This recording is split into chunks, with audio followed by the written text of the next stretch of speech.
Ayan si Papi guys. Naana ni siya peace of mind karon mga palangga kay wala na may naglangas nga mga iro, wa say naglangas nga mga motor, wa say naglangas nga mga langgam, wa say naglangas nga manok.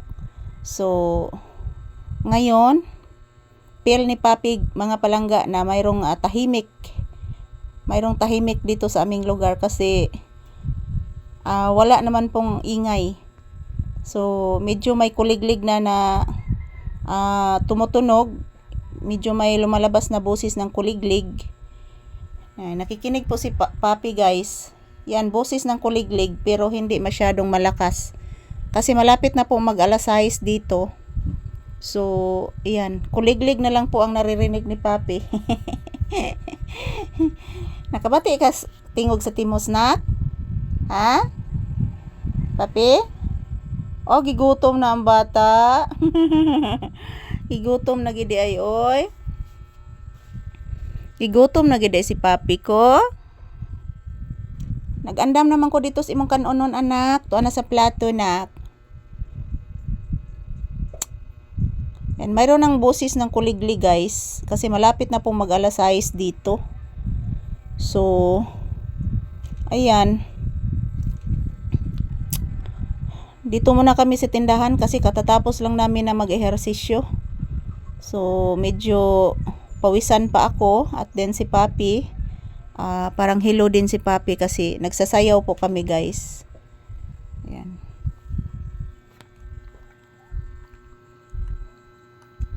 Hindi ko po ito naligo si Papi kanina kasi busy po ako kanina guys, kaninang umaga busy po talaga ako kasi schedule po sa agasan ng tubig dito. Kasi every other day po ang agasan sa tubig dito guys, every other day. So ayan, nagpundo po ako ng tubig. Kaya nga kanina hindi po ako naka-ehersisyo ng maaga. Hindi po ako naka-ehersisyo ng maaga kanina kasi nagpundo po ako ng maraming tubig sa baril.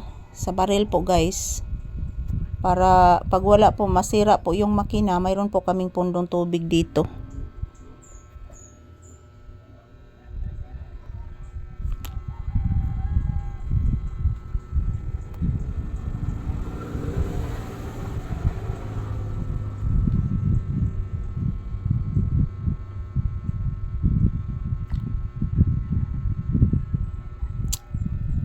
So, ayan, maraming salamat po sa inyong lahat. Ayan. Medyo si Papi guys, hindi po masigla siya kasi wala po itong kain. Binigyan po ng biskwit kanina ng aking anak, hindi po siya kumain. Siguro mayroon po itong dinaramdam. Hindi siya kumakain, 3 biskwit yung ibinigay ko kanina ni Papi, 3 biskwit, 3 piraso ng biskwit guys. Ayan, hindi po niya kinain. Tingog ng langgam nak. Nawagtang na sang tingog sa timos nak, ang langgam na po ni Puli nak.